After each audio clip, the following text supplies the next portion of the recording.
கர்த்தர் நல்லவர். ஆமென். கலாத்தியர் 3:13 நம்ம எல்லாருக்கும் தெரிந்ததான். மரத்திலே தூக்கப்பட்ட எவனும் சபிக்கப்பட்டவன் என்று எழுதியிருக்கிறபடி கிறிஸ்து நமக்காக சாபமாகி நியாயப்பிரமாணத்தின் சாபத்தினின்று நம்மளை மீட்டு கொண்டார் அப்படின்னு சொல்லி இருக்கிறதுல அதுக்கு பாவங்கள் சாபங்கள் உண்டுன்னு பழைய ஏற்பாட்டு காலத்துல சொல்லி இருக்குது. அதற்கான ஒரே தீர்வு என்ன அப்படின்னா சிலுவை மரணம் தான். ஆனா எந்த ஒரு மனுஷனாலையும் சிலுவை மரணத்தை ஏற்றுக்கொள்ள முடியாது. ஏன்னா அவ்வளவு கொடிதான மரணம். அதை ஏற்றுக்கொண்டு நம்மை விடுவிக்கும்படியாகதான் நம்மளுடைய தேவாதி தேவன் தன்னுடைய சொந்த குமாரனையே பூமிக்கு அனுப்பினார். நியாயப்பிரமாணம் ஒருபோதும் உங்களை ஆசீர்வாதத்திற்கு நேரா வழி நடத்த முடியாது.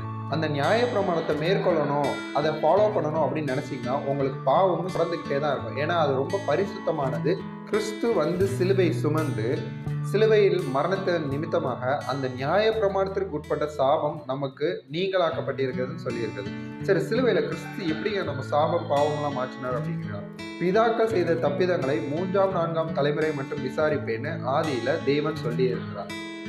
அப்பா திராட்சை காயை சாப்பிட்டா பிள்ளைக்கும் பல் பூசும் அப்படின்னு சொல்லி இருக்கு. இதெல்லாம் அந்த பரம்பரை சாபத்திற்கான அறிகுறிகளா இருக்கு. சிலுவை மரணத்துல தேவாதி தேவன் இயேசு கிறிஸ்து நமக்காக காடியை ஏற்றுக்கொண்டார் பார்த்தீங்களா? அதாவது திராட்சை காயிலிருந்து செய்யப்பட்ட ஜூஸ்.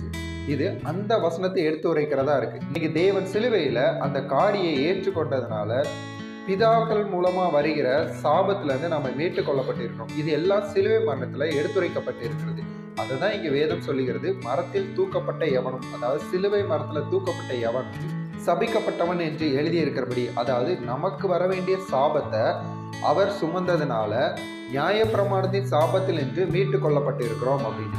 சிலுவையை அவர் சுமந்தார், அவர் நமக்கான சாபங்களை ஏற்றுக்கொண்டார், நியாயப்பிரமாணத்தை அவர் நிறைவேற்றினார். அதன் மூலமாக மீட்டு கொள்ளப்பட்டிருக்கிறோம். யாருன்னா நம்ம.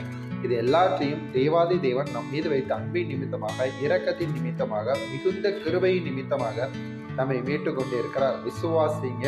கர்த்தர் நம்மை ஆசீர்வதிப்பாராக. ஆமென்.